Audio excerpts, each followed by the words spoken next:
Happy Friday, folks. This is Defiance Daily. I'm your host, Miles Taylor, and Friday means it's a special episode.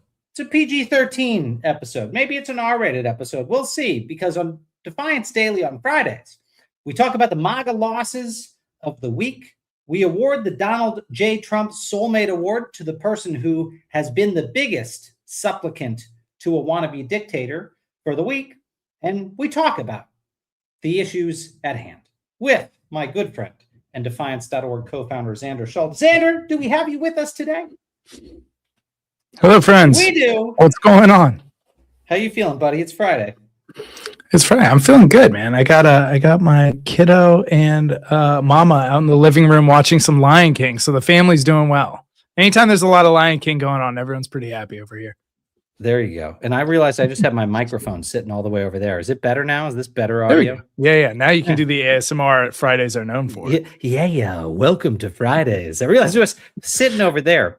Maybe that's why I was shouting, is I knew it was off that direction. But Xander, before we dive in, I just want to say to folks, we have a lot planned for the midterms. And we're going to talk about that in our first story tonight.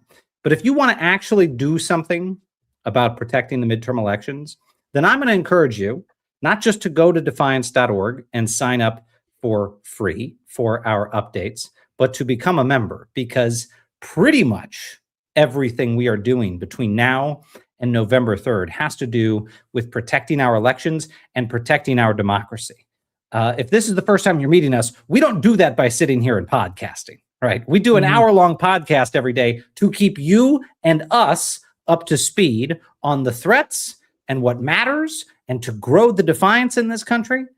But we do this because every single week we spend our time, money, and effort to announce a new project, a new initiative, a new program to counter Trump's corruption. We do that every single week at defiance.org. So become a member.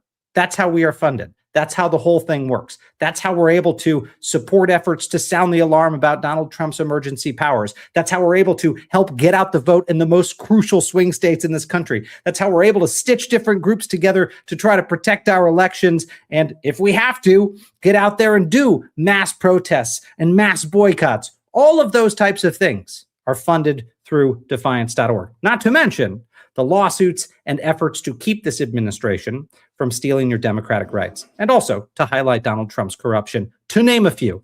Go check out defiance.org. Consider becoming a member. Seriously, that's how this all happens. It's the least you can do to save your democracy. With that, Xander, I want to take us into a story that's very relevant to the elections. I want to kick off our show talking about what has been a lot of folks, and that is what is going to happen in November, because we know Donald Trump has a plan. You and I were talking about that today on our not a good one. coffee. We don't like it, but he has. It's not a good plan. Not a plan to get excited about.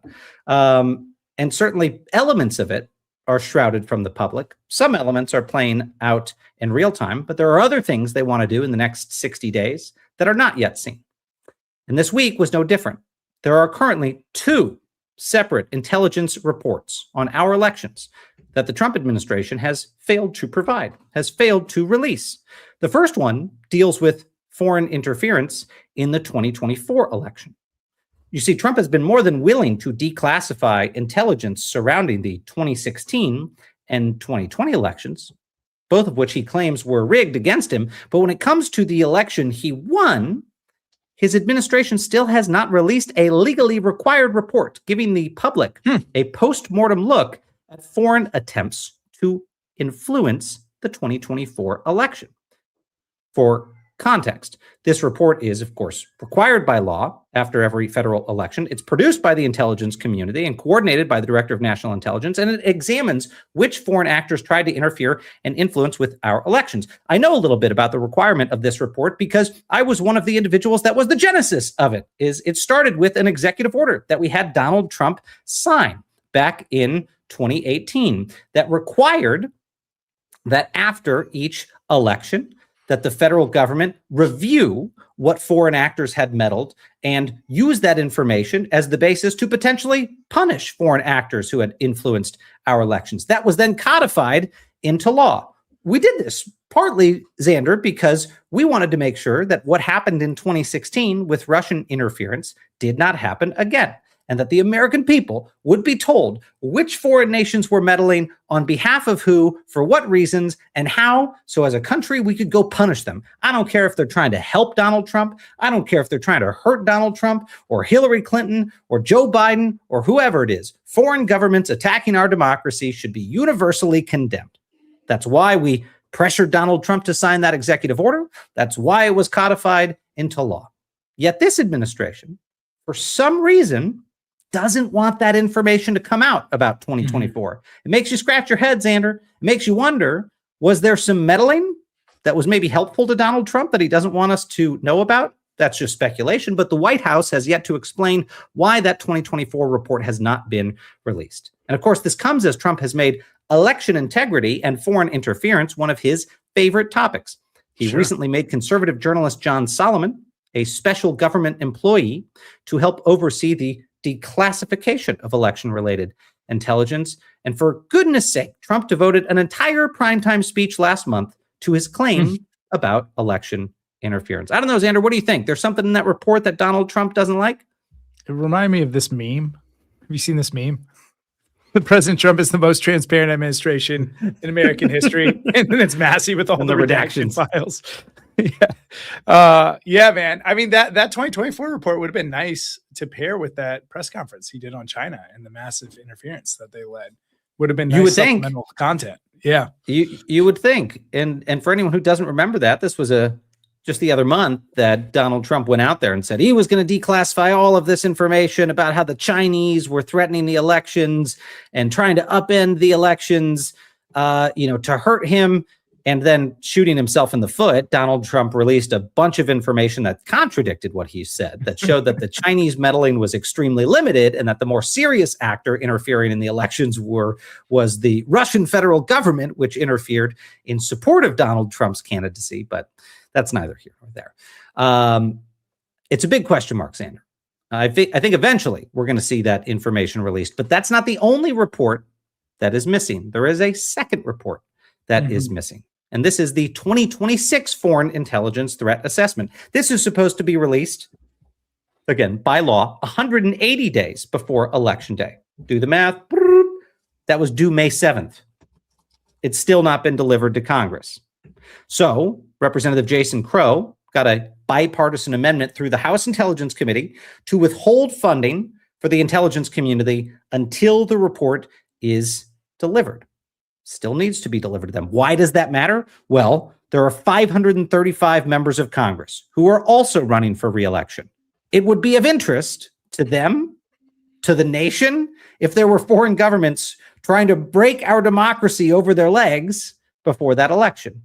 Yet again, for some reason, the Trump administration that is a paragon of election integrity, that wants to fight to secure our elections, won't even release the threat assessment to Congress about our elections. Maybe, Xander, that's because the gravest threat to our elections is in the Oval Office. I don't know. That's just a thought. You beat me to it. I'm just going to speak in memes today. I've decided. Here's the one. The call's coming from inside the house. It's like in every scary movie. That's exactly where we're at. I mean, yes, I'm sure there's important threats that we need to be aware of, but we have a president actively trying to, lead mid-decade gerrymandering and intimidate voters with armed agents at the polls.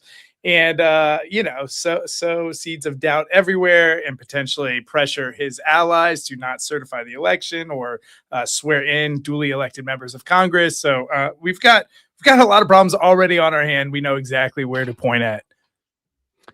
You want to put that meme back up there because you anticipated where I was going, which is that while Congress is having this fight to get the threats from outside the country released, right? They want that report about external threats.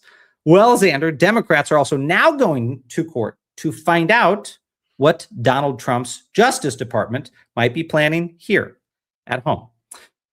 The DNC is suing the Justice Department, and they announced yesterday that they are seeking records on any plans for ballot seizures in November. They are suing on the grounds that the Department of Justice is violating the Freedom of Information Act request. The DNC requested the records back in February in response to the Fulton County ballot seizure. That's, of course, when the Trump administration went into Fulton County, Georgia, and literally took the ballots from the 2020 election, which Donald Trump insinuated in an Oval Office interview was for an unauthorized federal recount of the 2020 election. He literally said the FBI agents would find out who really won in 2020, which, again, would be unconstitutional for the president to order a ballot recount on his own. He has zero power to do that, but he has apparently sent agents to do that. So in any event, the DNC has sued to find out what the Department of Justice has planned next. And to date, they have received no response for their FOIA requests for records outside of the FBI initially closed one of their requests, one of their Freedom of Information Act requests, as, quote, too vague. And the DNC appealed and says it never received a substantive response. Additionally, the Department of Justice's Criminal Division routed another one of the Freedom of Information Act requests to other components of the department, but the DNC says they also failed to produce records. I don't think Donald Trump's team wants to show his hand, wants to show their hand, but I applaud the DNC for saying, you know what, we're not going to wait until November 3rd. Let's go sue these guys in the court, see what we have planned. We'll see what they have planned. And if they're not willing to release it, let's get a federal judge to tell them to release it. I like that Trump has the same strategy I do when I receive bills I don't like. This is too vague. I'm sorry. I can't pay this. This is just far too vague. I don't like it. I do not remember purchasing that product. I don't remember. That was not me. You got to look into that, gang. Every one of these things can be easy to laugh at, but I don't know if, like, in the history of authoritarian attempts, anyone's ever signaled what they're going to do so clearly. And I don't know if that's because we still have institutions that are semi-functional and, like, able to at least ask the questions on what they're going to do, and they ignore them. But it is our own fault if we get, I know we've been saying this all day, but it's our own fault if we get caught with our pants down here. They're telling us in every way they possibly can, other than having a press conference and spelling out to us exactly how they're going to do this, what they're going to do come November. Well, they're not going to have an easy road to November, Xander, because there have been months of MAGA losses, and this week, many more MAGA losses. They're not going to do it legitimately, that's for sure. That's right. But we have a special guest with us tonight to break down those MAGA losses. We have the writer and host of Missives from a Middle-Aged Man, Mr. Frederick Pogg. Frederick, do we have you with us? There we go. What's going on, buddy? Listen, we need a middle-aged man to tell us something, because Xander and I, we're just approaching, we're just coming in for middle age. So we want you to give us like a little preview over there. Tell us what the view looks like from middle age. Oh man, I mean, when you hit middle age, like it's this kind of blessing and a curse, because you start caring less about things you used to really care about. Like you're just like, you know what? I'm just gonna wear flip-flops to the store. That's fine. I'm gonna do that. And but the other part of it is like, like with the bill tactic that you talked about, Xander. See, then you can add in stuff like you can go, I know this isn't mine because I save all my warranty cards. I got them in a drawer right here. And I don't have a warranty card for this product. And then you can name the dates of when you bought. I bought a KitchenAid toaster in 1997, and really it's the stories, like the Gen Z operators, like, that's great, sir. Let's just go ahead and issue a credit. Like, we're gonna fix that because they don't want to hear it. They don't want to hear it. I got far too fired up about a coffee maker recently. I'm like, oh, I'm there. I've arrived. I'm fired up about this coffee. It happens slowly. You know what I love to see it? I love to see it when people, like, they know when it's not real. So, we run a nonprofit that fights to protect democracy. And yet, like any organization any club you join, we give people who, write in and they don't want to be a part of the Defiance anymore. And that's fine, right? You could just write in and say, I'm, canceling my account. Times are tough. It's hilarious when we get messages from people who say, I never signed up from this. I never signed up for this. You're charging my card. And I'm like, I always want to write them back and be like, So I'm going to be really clear with you. One, I used to run the Department of Homeland Security.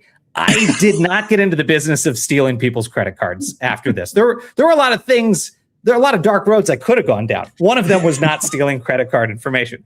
Two, when people sign up for us, I don't have the ability to go like charge their cards when I run. They'll write in and be like, "You keep charging my card. I didn't authorize it." I'm like, I literally don't have your card is encrypted. You signed up to donate. I can't touch it. I would love it if we could if they had it to where they accused you of old school identity theft, where it's like, I saw you in the dumpster going through the trash bag, Scooby-Doo style. I don't know, man. I feel like that's exactly what a deep state actor like Miles Taylor would say. I don't know if I buy it. I gotta put together a supercut of these emails, because there are like, over the past couple of months, several dozen people who have accused me of basically stealing their credit card, signing them up for defiance.org to fight Trump's corruption, and then just running that plastic, through how else do you explain you owning the one jacket you own and wear on every episode outside of That's this? right. Well, no, this is a little different. This is wool tonight, and this is stretchy, okay? The leather jacket's behind me. It's right here. Yeah, I have two jackets. See, you're already getting into middle age. You're explaining there you go. The quality and the differences of the jacket that looks exactly like the other one you own.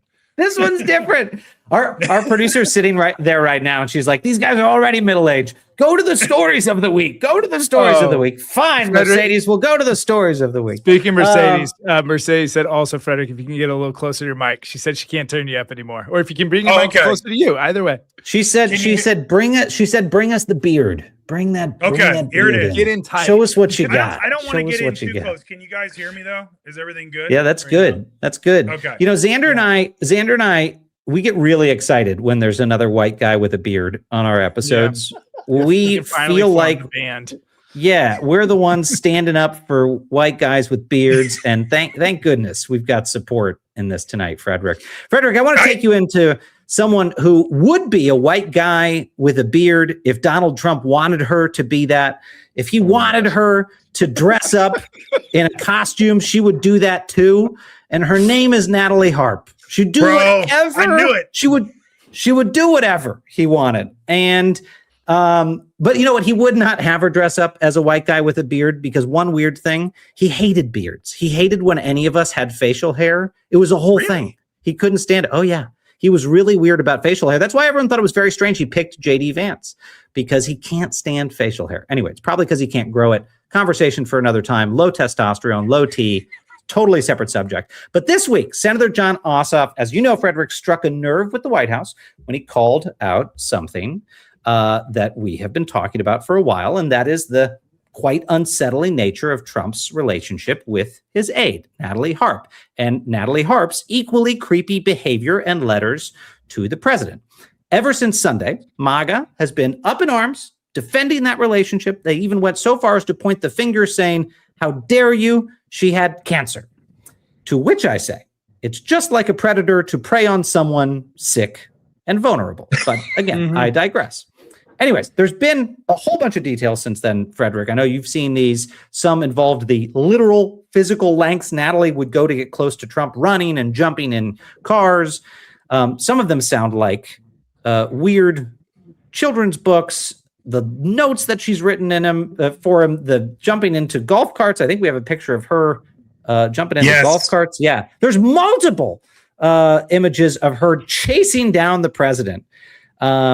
Then there's See Natalie Sleep. If this was a children's book, that one would be See Natalie Run. This is See Natalie Sleep, where she sleeps in the locker room of Trump's Bedminster golf course for a whole summer. That was a weird one. The children's book might include the chapter See Natalie Travel, after she distorts her body to fit in the back of a motorcade for the president. That's a weird one. I don't know, Frederick, you ever done that? I mean, even for like a high school girlfriend, did you ever run and jump in her? No. No, I mean, I had to do it when I was in the Marine Reserves. And so I had to do a lot of things like that where I slept in, because I was ordered to. But I mean, here's my take on it, man. I mean, that paid off for her, because when Trump switched in the catering cart, she got taken with him. Nice. Marco Yeah, if you Rubio can fit in was small left. spaces. Yeah, I mean, they left Rubio and they left. I mean, Carolyn Levitt. They left them all on the other plane, and Trump's looking around. Is like, "Where's my locker room diaper gal? You know what? Come here." Like, he probably still hasn't learned her name yet. Locker room diaper gal is crazy. Like, he just calls her by not far off. Whatever pops in like what's left of that gray matter that's not clogged with like Big Mac sauce and like grease, where it's just he's like, where's Diet Cokey? Where's Diet his Cokey? immune system has to be studied. The fact that he's made it this long on that diet is insane. Like Keith Richards. I have to ask you guys, looking at this guy going, bro, what? Like, how is this possible? I have to ask you guys if you think Trump was the one to release some of this information. So hear me out, because this all started with Maggie Haberman's reporting in Regime Change. And Maggie has been famously known, despite being hated by Trump, to get very compelling scoops from Donald Trump. Like, he can't help himself. He calls these reporters and he tells them things. And one of the scoops in Regime Change were these quotes from letters that Natalie was writing to Donald Trump. Now, you got to ask, if she's writing letters to Trump, only so many people could have physical access to these personal notes that she's allegedly leaving in personal spaces, right? It's either the Secret Service, that has access to Trump's bedroom, or like the maids, or Trump, or Melania. Like, there's a tiny group of people that are going to have access to something like this. And these letters literally say things like, Mr. President, I can't eat. I can't sleep when I'm with you. I'm serious. Like, if you go read, like, that's how they read. Like, she can't eat, can't sleep. She's obsessed with him.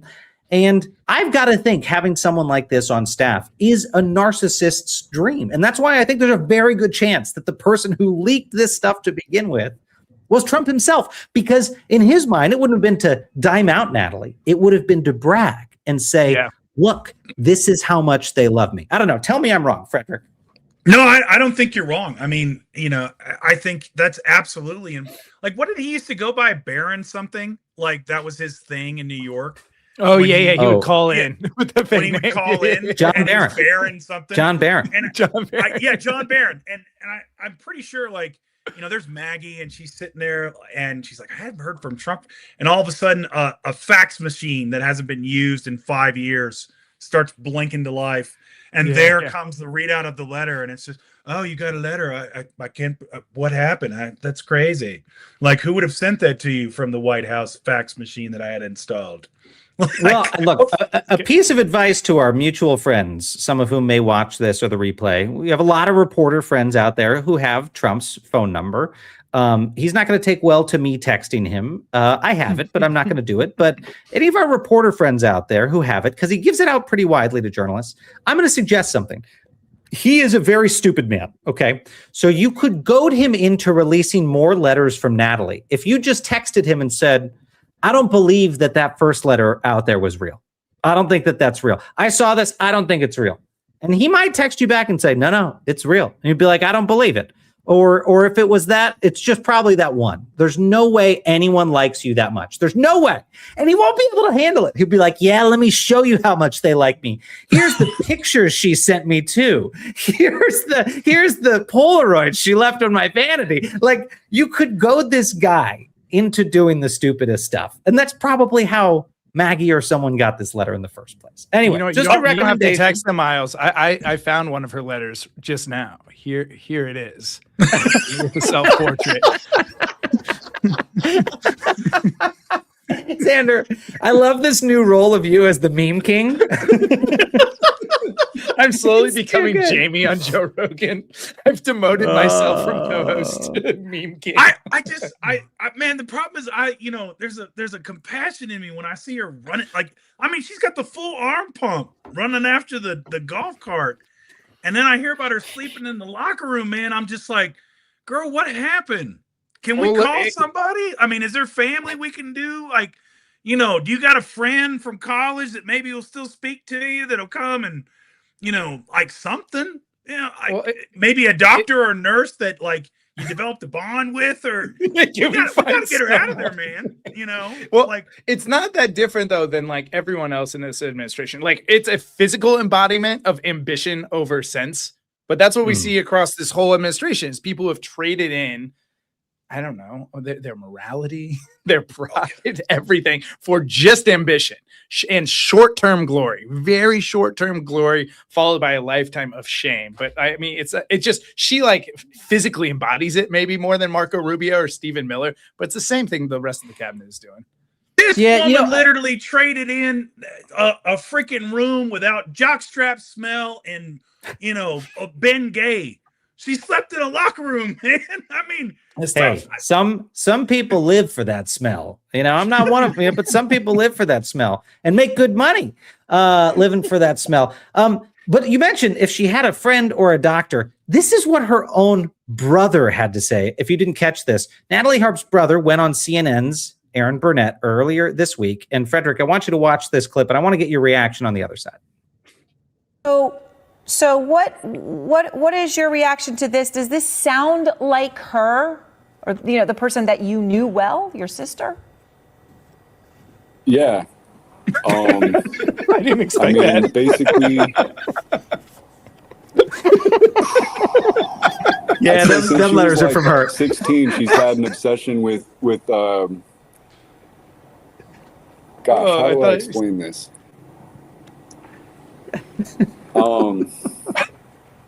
She's I love this letters guy. to other presidents. Let me put it that way. Yeah. And so like her dream came true finally. Oh, interesting. So you're saying that she actually was very aware of politics, right? And that she had written other presidents' letters. Do you happen to know which ones or what they were about or anything, Preston, that you would be able to share here? I didn't see the letter, but George Bush, obviously, during the Iraq War. Oh, that's early. And, Bro, she wrote and did anything She ever wrote come of that? I mean, did the White House ever respond or anything, or she just sort of sent a letter? No, they never responded. This guy's so funny. I love this guy. So funny. Okay. I have worked with this guy. I was in operations management aviation. I have worked with this guy as a contractor where it's like, hey, we're kind of over budget on this thing. Do you think you could scale it back and so we can get under budget, at least on the other side of this build? Yeah, we can get that done. The cadence is so funny. And for CNN to be dealing with that too, where they're like trying to keep things moving is so funny. I was feeling for that anchor. I love that moment. I mean, you've seen this letter, this lugubrious, loving letter to the president. Is this like her? Yeah, that's Natalie. Yeah, been that way since she was 16. Look, I'm going to, right here and now on Defiance Daily, I'm going to officially call on my former boss, George W. Bush, to search his presidential records for letters from Natalie. We need to know what she was writing in. These are public records. These are somewhere in the papers of the president, and they're somewhere in the National Archives. If Trump isn't the only one, we must know. And that must also, by the way, piss off Donald Trump to know Natalie was writing love letters to other presidents. This could be problematic, you guys. This could be problematic. And what's interesting about that is the thing that wasn't problematic was one last detail. Before we move on, the last detail I want to point out is that apparently, you guys, for an entire year, Natalie Harp refused to file the paperwork to get her security clearance to work at the White House. And Frederick, I know you're with me on this one. We both served in the national security community. When you were in a job where you are exposed to sensitive information and you don't file your paperwork for your security clearance, we call that a big fucking red flag. And it also may result in situations where people are breaking the law. I'm just saying. Yeah, because she's routinely giving him printouts, like God knows what she's looking at, and because again, we all assume it's, oh well, she's just printing, stuff from the internet, vanity stuff, ego stuff. But I mean, the thing in Florida, like how many times was Trump handing out, just talking about sensitive information about Saudi Arabia and Israel and all this other stuff to just whoever. Like it was the Australian billionaire that said, yeah, he told me all this stuff about nuclear subs and all this, and I mean, God knows what he's handing her. It's like, oh, this is the secret communique from Putin that he wants me to do. Can you make copies of this, Natalie, and go over here? Like, that would be great. Like, make the type bigger, I'm gonna do you one better. It has been widely reported that she is the go-to person when foreign leaders want to communicate a message to the president or get to the president, which let's put aside for the fact that's insanely screwed up, right? It's not the State Department. It's not Marco Rubio. Apparently, it's not the National Security Council. It's Natalie. Natalie is the one foreign leaders go through. Let me tell you why that's significant.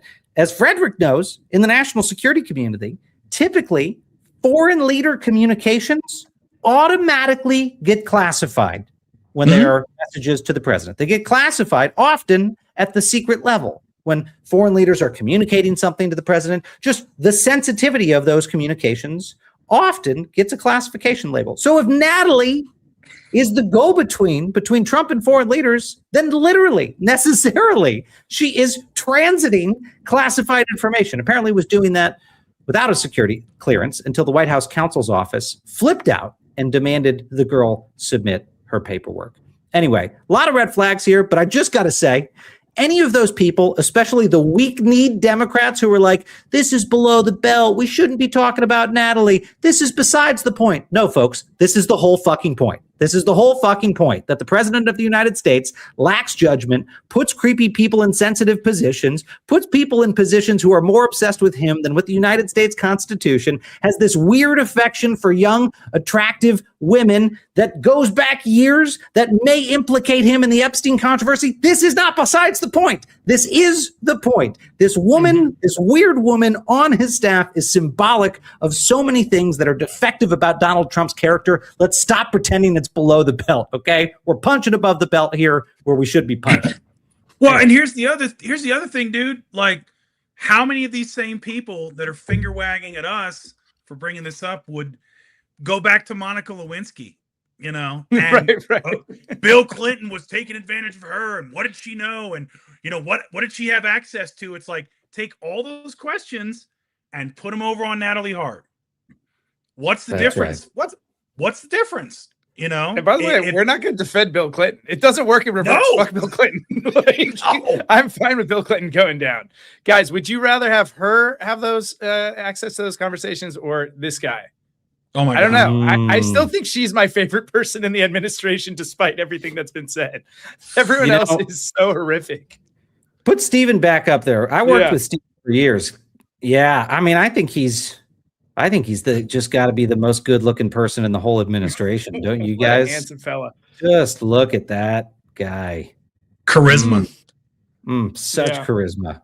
Anyway, so that's an obvious MAGA loss of the week. Is the Natalie Hart thing has really blown up in their faces. Huge MAGA loss. We could do the whole episode on this. We would have if our producer hadn't been down there going, come on, guys. Just she's on the give Natalie a break train. Okay, Mercedes, fine. Well, then we're going to go to another loss of the week, Frederick. And this is about a Florida school board. Let me tell you about this one. Voters down in Florida seem to be getting a little bit tired of the culture wars in their schools. I don't know if you saw this. Sarasota County has been one of the biggest battlegrounds on some of these culture wars. The book bans, the fights over race and sexuality and ICE cooperation and Moms for Liberty and blah, blah, blah, blah, blah, the whole thing, okay? All of that's happening in Sarasota because, of course, it is. For the last few years, conservatives controlled the school board, but not anymore. 2 Democrat-backed candidates won this week and flipped the majority, while a 3rd Democrat-backed candidate is headed to a runoff in November, which is surprising considering the county itself is still solidly super Trumpy, super red. Here's what happened. Sarasota's board had been controlled by those conservatives since 2022, with DeSantis personally endorsing candidates. The board was led for the past year by Bridget Ziegler, a co-founder of Moms for Liberty, the ultra-conservative group. It also did a number of things under her leadership, reaffirming references to race and sexuality and disability, and stripping things from its anti-bullying rules. They reaffirmed cooperation with ICE earlier this year, even though the district was already working with law enforcement. A former teacher, Megan Teneman, one of the winners, said voters were tired of the culture wars and the political theater and being the center of national attention for all the wrong reasons. This one, guys, is a MAGA loss because it ties to a story that we talked about earlier this week, which is in a special runoff election. We saw this in Pennsylvania. It wasn't Bucks County. What was it? It was, I got to remember what county it was in Pennsylvania. But there was a big upset loss where in a Donald Trump plus 20 Republican district, we just saw a Democrat eke out a win. And now in deep red Sarasota, again, these are like off-cycle early races, we're seeing Democrats jump in. That was Butler County, Pennsylvania, where that happened. Frederick, I want your reaction to this because I think we are seeing, these aren't massive races, but there are all of these little bellwether signs heading into the midterms for Republicans that do not sound good. I mean, I think what's kind of fascinating about what's happening with the midterms and what you're seeing with all these MAGA losses is at some point, yes, MAGA faithful want the red meat. They want the culture war. They want you to go after trans folks. They want all that stuff. But on the other side of it is they also want results, and they just believe that is somehow going to get them to, I'm going to get better healthcare outcomes. I'm going to get better schools. I'm going to get better this. My kids are going to be safer. And they've delivered on none of that. Because, I mean, the thing about it is Trump ran as a populist. We all thought he was BS, and we'd read, those of us who'd read Project 2025 were like, this guy's insane. Don't vote for him. But people were like, no, he's going to deliver better healthcare outcomes, and he's going to give me a pony and all these other things that I think is going to happen. And none of that has He's not going to give you a pony because they're literally slaughtering horses. But that's neither here nor there. They're slaughtering the horse. No one's getting the pony. No, it's like it's at best you're going to get the scene from The Godfather with the horse's head in your bed, you know. And that what you have is MAGA's finally going, we're going to have to do the unthinkable. We're going to have to vote for the competent Democrat. Oh God. And this is a trend line. Or stay home. A lot of staying home. Yeah. That is going to be the interesting thing in the midterms, is to see what the turnout is. I mean, if the primaries are any indication, El Sayed's win in Michigan, where they had 20% more turnout on the primary on total. The one that was the record-breaking one before was 2020.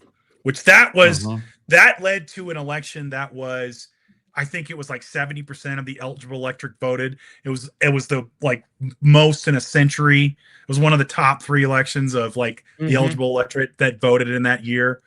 And that primary got 20% higher than that primary in 2020.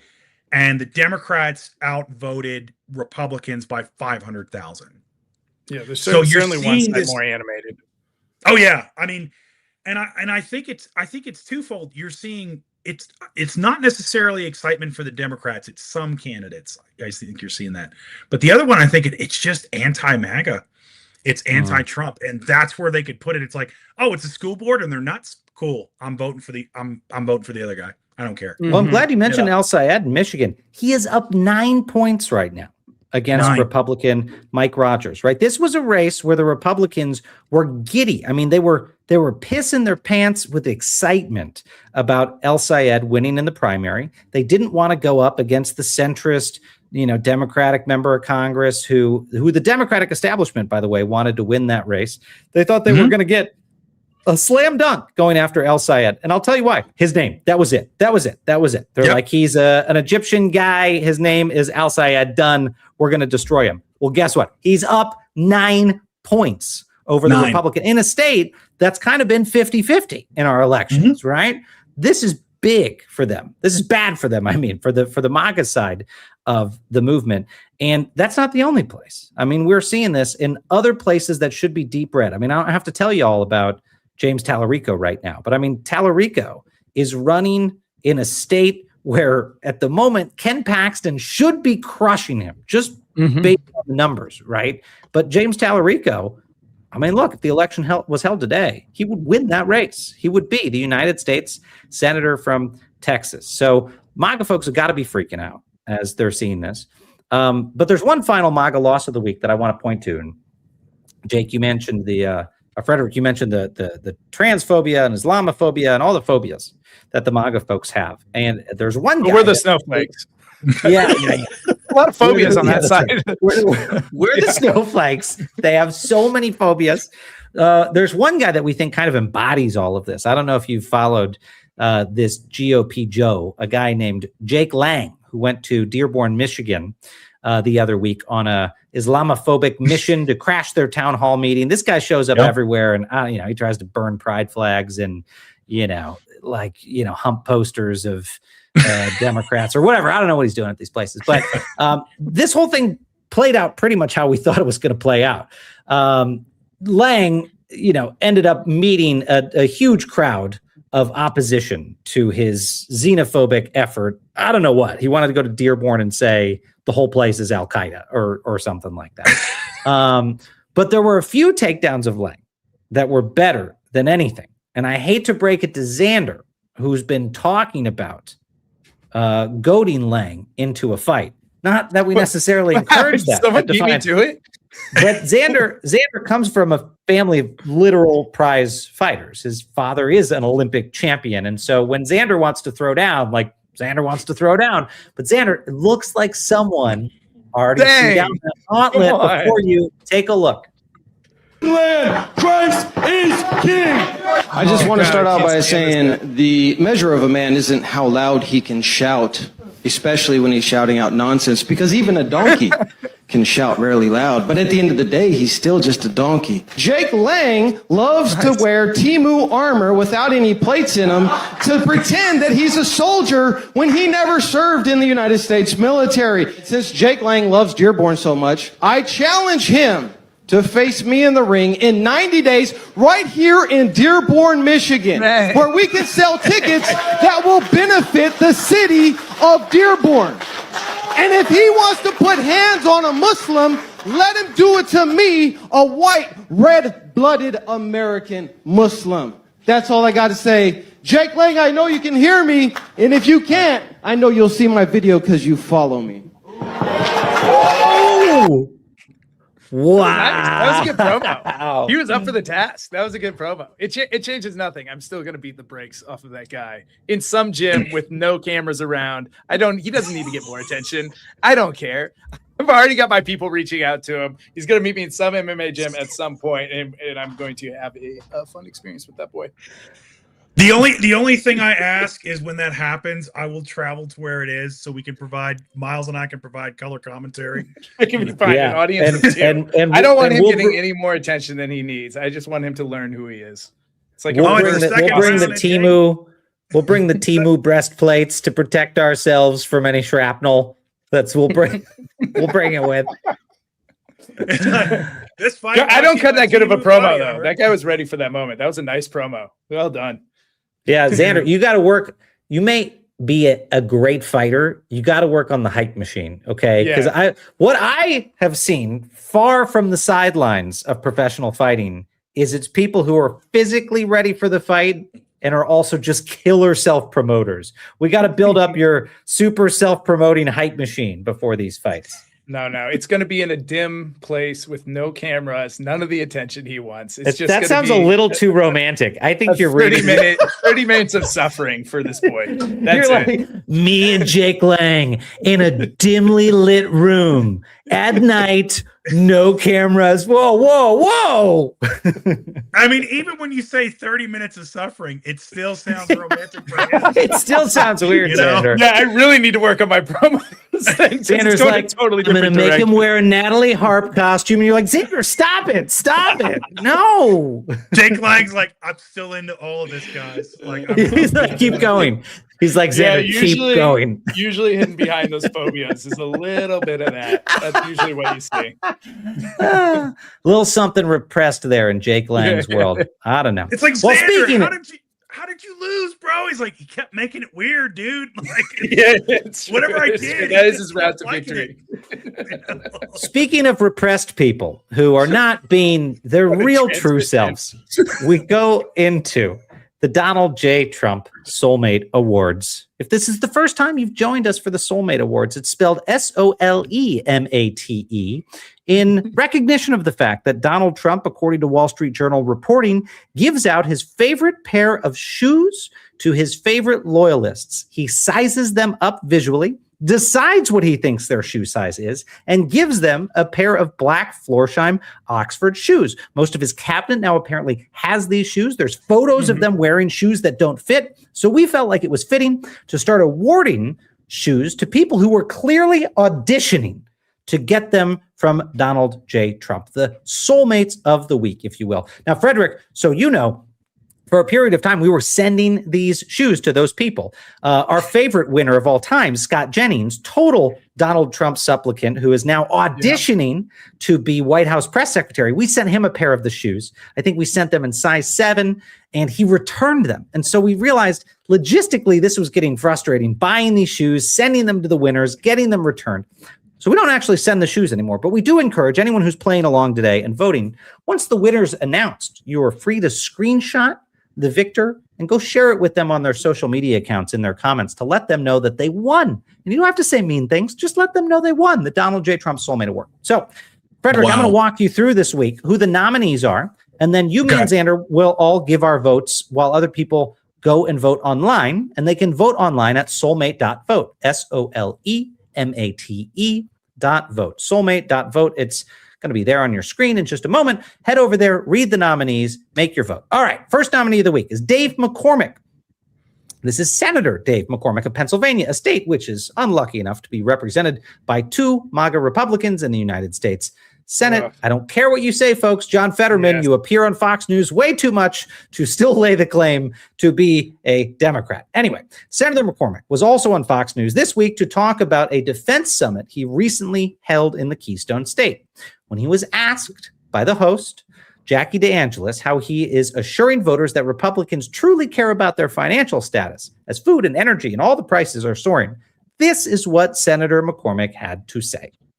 You and your colleagues are trying to hold on to or even expand slim majorities in both chambers. You recently hosted a defense summit to help bring jobs and investments to Pennsylvania. How would you reassure voters that Republicans are working to help Americans' wallets, not just with more jobs and growth opportunities, but also on food costs, gas prices, the whole kitchen table set? Well, I think the starting point is, listen, that there is no doubt that the American people, working families, are much better off under the Trump administration, the President Trump's leadership, than they were under the Biden administration. If you look at what an interesting route, just complete gaslighting. Complete gaslighting. Crazy route. The reason, I think it's obvious to you guys, the reason that Dave McCormick is a nominee this week is he apparently wasn't speaking to voters. He was speaking to an audience of one. So we welcome Dave the Puppet McCormick as our first nominee. So can I just say really, really quick, just real quick? I love the host where basically she almost short-circuited when she's like, and a whole host of the round thing in the kitchen with the kitchen table what are those issues things again? Normal American people would care about, like gas prices and what was the other stuff you guys pay for? How does this work? Yeah, totally. Like where you buy the eggs at the gas station, you know, the grocer mart. I love the price of milk people are putting in their cars is rising. And that's the most expensive type of milk.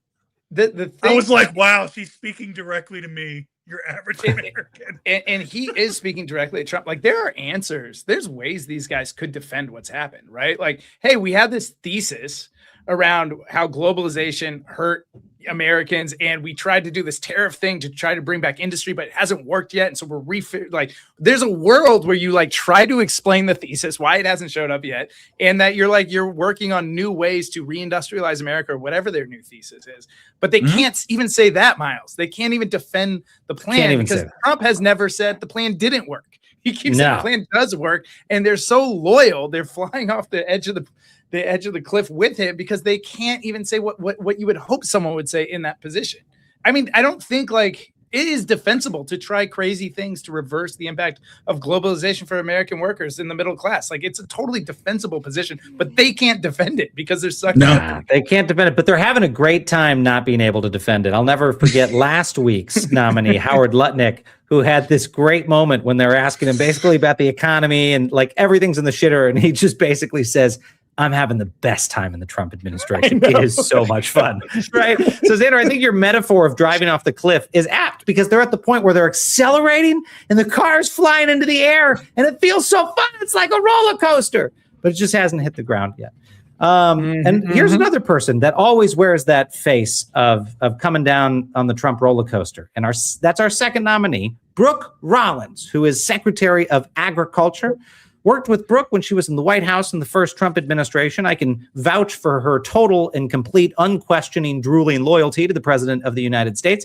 She appeared on Newsmax to remind voters that her agency is protecting the American food supply, which was an interesting message to take onto that show, given, well, I don't know, every single food is being recalled lately, and it seems like literally no one is protecting the U.S. food supply. So, you know, weird message to take on there. But her response to questioning was a little bit similar to Dave McCormick's. Let's have a listen. In terms of approaching, how do you see this playing out? Is food affordability really becoming a test of whether the Trump administration can deliver on its economic promises? No, affordability, I think continues to be a key conversation, as it should be. But I think we have to put this all into context. And certainly on the food side, which is what we are looking at USDA, protecting the food supply, number one, but affordability as well. Under Joe Biden, the cost of food went up almost 25%. I mean, this is what we're battling against right now. Under Trump, we are right at the 20-year average, which is around 2 to 3%. Love that. I wonder if she understands the difference between year over year versus like compounded over 4 years. But fair enough. Oh, I found another photo of her. Let me see if I can find this. I'll bring it up. Oh no, we're waiting on your memes. No. Go ahead. There we go. Well, I will just say, while we were left checking not only which food is still affordable, but what is still safe to eat, I would like to give a warm welcome to my ex-friend Brooke, the grocery gaslighter Rollins, as our second nominee on the list. So I'm going to give you the last one, Frederick, before you cast your vote. And I want you to tell us why, and we'll tell you who we picked. Our third nominee for the week is Joe. This Biden blaming phenomenon. We're getting close to 2 years of Trump being back in office. And they're like getting more desperate to bring up Joe Biden.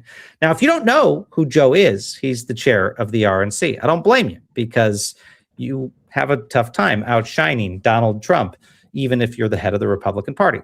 Now, he probably, because of that, has the hardest job on the planet right now, especially heading into the midterm elections, where over 60% of Americans disapprove of the job Donald Trump is doing on the economy, which has tended to be, as you guys know, one of the best indicators of how an election is going to go. Here's what Joe did this week. News Nation's Marky Martin asked Reuters this week a question, and you can probably guess what he had to say as soon as you hear it. Take a listen. Economy, it's the biggest factor. You know this when it comes to elections. People vote with their pocketbooks, and about 61% of Americans disapprove of the president's handling of the economy.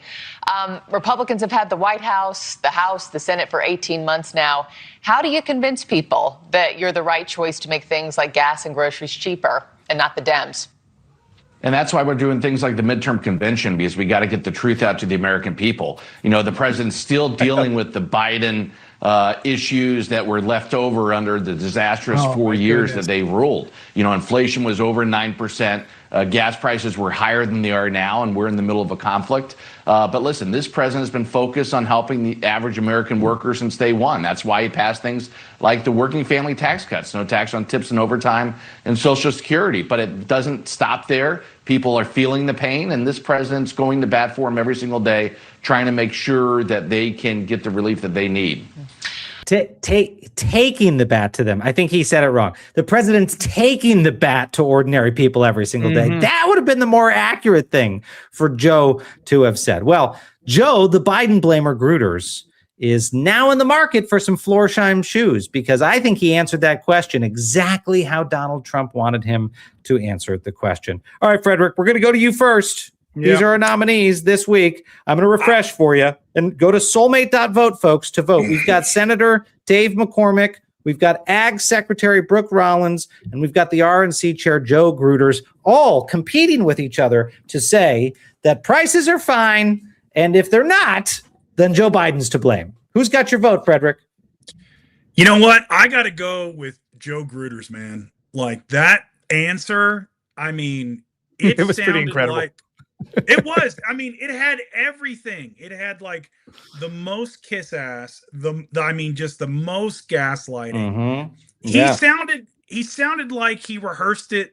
I'm gonna do another Godfather reference, like Luca Brasi before he's meeting with Don Corleone in the beginning of the movie, like where he's just like, "Thank you for inviting me to come to the White House and get these shoes that fit amazing on my feet. You went to bat for the American people every day, and you're doing the good things, but not the bad things like the Joe Biden." Like that was his answer. I loved it.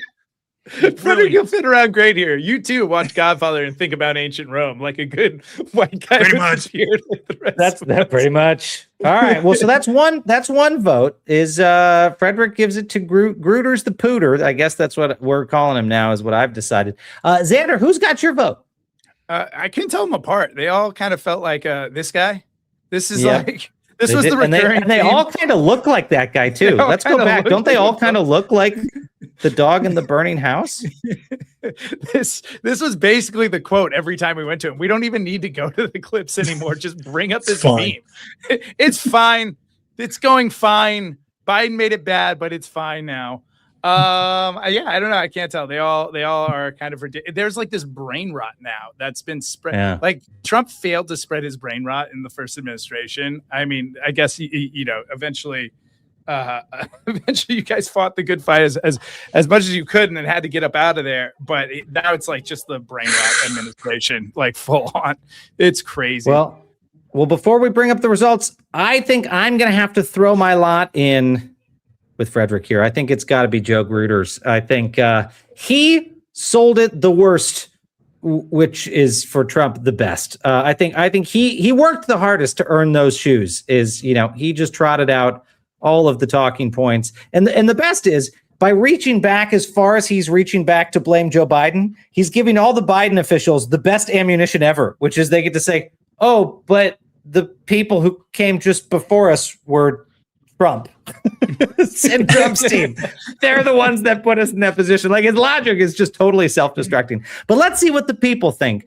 Xander, take us there. Let's get your final votes. He's closing the voting. That's it. Let's see who wins the Donald J. Trump Soulmate Award for this week. Reload. The winner is dun dun dun dun dun dun. Let's put it up on the screen. Oh, you guys are dead on. It is Joe. Congrats, Joe, Joe. the Pooter Gruters. And let's see what the vote tally looked like. Nickname. It is. I don't even actually know what Pooter means, but I'm just saying it because it sounds great. Wow, 51% of the vote. Pretty good. Yeah, He really took it away. But you know what? This is the type of thing. That's a close enough margin. He's 15 points above Brooke Rollins. That's what we call the MAGA contest the vote window. The only way you can let the other side win is if they won by more than 50%. And Joe didn't win by more than 50%. So I think Brooke Rollins and Senator McCormick should contest this election. Definitely Brooke. I think so Brooke and too. Mike Lindell. Mike Lindell and her should get together. Hold on, Mike Lindell refused to accept it. But listen, folks, if you're watching, you can just go to soulmate.vote. You can click in the upper right-hand corner, the winners. You could take a screenshot of Joe's victory, and why don't you go at it in his social media comments? Find him on X, find him on Threads, let him know he won, give him a round of applause. Joe, the shoes are metaphorically in the mail. Well, that's what we got for today, folks. We're not going to make you stay, Frederick, for promotions on the Anthill, where we promote members of defiance.org for spreading the defiance. But we want to say, I think I speak for me and Xander, but I'll let Xander speak for himself just this once, Xander. We liked having you on, man. Let me do it off. And- Thank you, man. I love being here. You guys this is a lot of fun. I have one honorable mention for Soulmate Award because this is for Xander.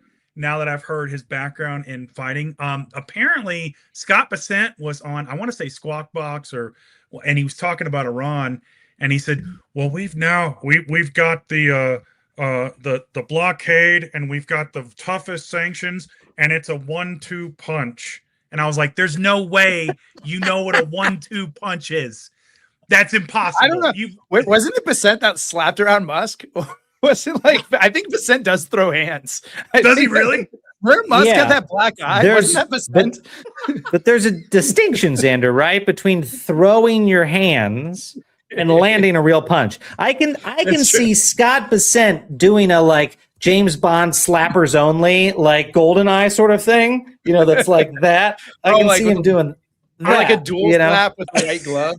Right. Yeah. You know what? I kind of want to add this something for Mercedes is like, can we, maybe like on the Defiance site, who would you rather see Xander in a cage match with? Is it like the Lang guy or Scott Bessent? I've been training, so don't get too liberal with that. Pick guys that aren't like don't go like full Spectre. I don't want to be in the ring with Mike Tyson. Pick Trump. No. Just stick to their guys. Like just their guys, and it's, it's like, cause there is a part of me that's like, it was Bessent. It was Bessent that gave Musk the black eye. I thought was it? Yeah. Oh my God. He's That's feisty. amazing. They can all get it. Look, guys, I appreciate it so much, man. Thank you. It's definitely Stephen Miller. We'll come back to that. We're going to arrange the Xander Schultz Stephen Miller fight at some point. But they're going to have a like that. This is now a lane of work with Defiance. There's a whole lane of work. I'm throwing myself in as the grizzled trainer. I want to be the, you gotta eat thunder and crap liberalism, Xander. Frederick, before we let you go, let the good people know where they can follow you on social media, or if you want them to follow you in the streets, what your home address is. You decide. I am in Douglas County, Colorado. If you follow me in the streets, that's perfectly fine. We'll probably go get a cup of coffee. You can find me on Substack under my name, Frederick Pogue, Missives from a Middle-Aged Man. I'm also on TikTok, and so pretty much TikTok and Substack these days. I've got a YouTube channel, but I'm not there much anymore. So don't do that. Yeah, it's like if you can see some old stuff, you're like, wow, that was a really great take 2 years ago. That was amazing. So if you only want to follow Frederick occasionally and you just want to see the vintage, follow him on YouTube. I was a fan. Thanks for being with us, my friend. It was a great ride. We'll do this again soon. Thanks again, man. Thank you, guys. Thanks, Brother Bear. Take care. Bye. Xander, before we close out today, we've got some member advancements, some promotions on the Anthole. Sorry, the Anthill, not the Anthole. What do we got? You're getting a little wild today, Friday. What do we got? Kate H, Douglas B, and Ray N achieving the rank of Scout. That means you brought one friend into the Defiance. If we all did that, the Defiance would double every month. Just bring one friend every month. We'll get bigger, one friend and bigger, one friend. and bigger. We'll win the election. We'll get rid of Trump. We'll build a new, beautiful country together. Come on, let's build this movement. Thank you so much, you three, for helping build the Defiance.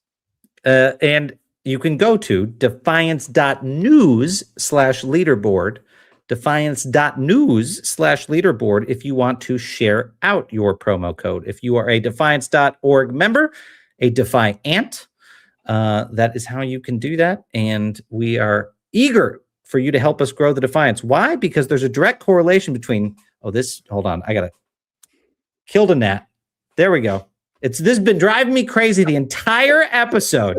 Is this little fucking guy has just been like, doo-doo-doo. He's like, I know you're on the air. You can't do anything about this. And I'm like, nope. I will do something about this. Anyway, we took care of it. It's a Friday. If you want that level of defiance and determination in this country, come join this organization. No corrupt pro-dictator we Nat. give it the flies and gnats. That's right. Come join us. We've got a lot going into the fall, a lot of efforts to counter Donald Trump's corruption, and this is a member-funded organization. And to that end, we are 5 minutes overtime. Let's say, maybe, Mercedes, do we have one question in the chat?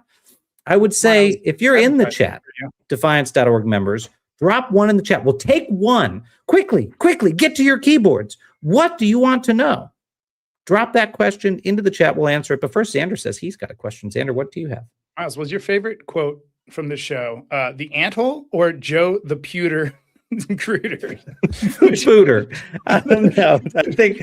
I hope someone lets the RNC chair know that I've named him Joe the Pooter Grooters.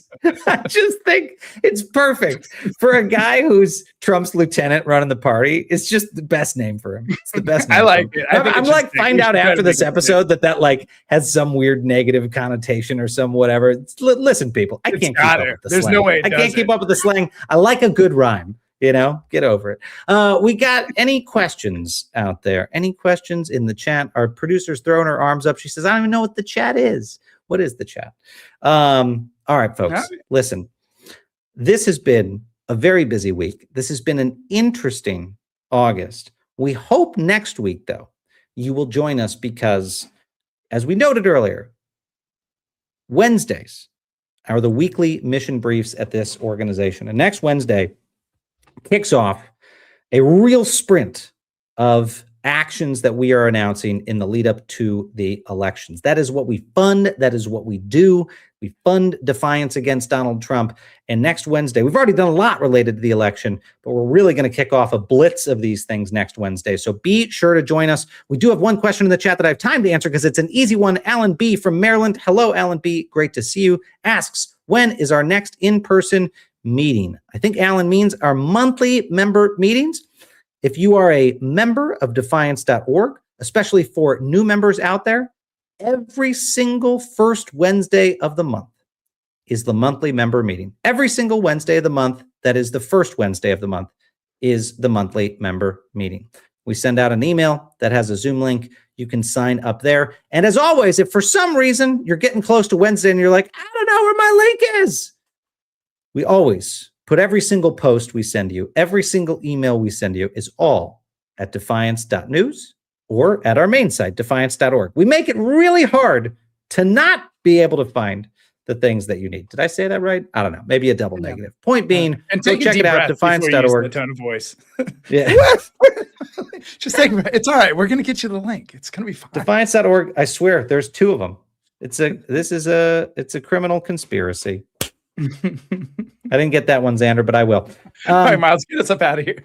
That's our episode of the day. Miles has got to go sleep. Thank you, friends, for everything this week. We had a great week here at defiance.org. A lot of growth, a lot of excitement. We'll see you Monday at 5 p.m. Eastern. Until next time, as we always say, stay loud, stay brave, and stay together. Talk to you soon.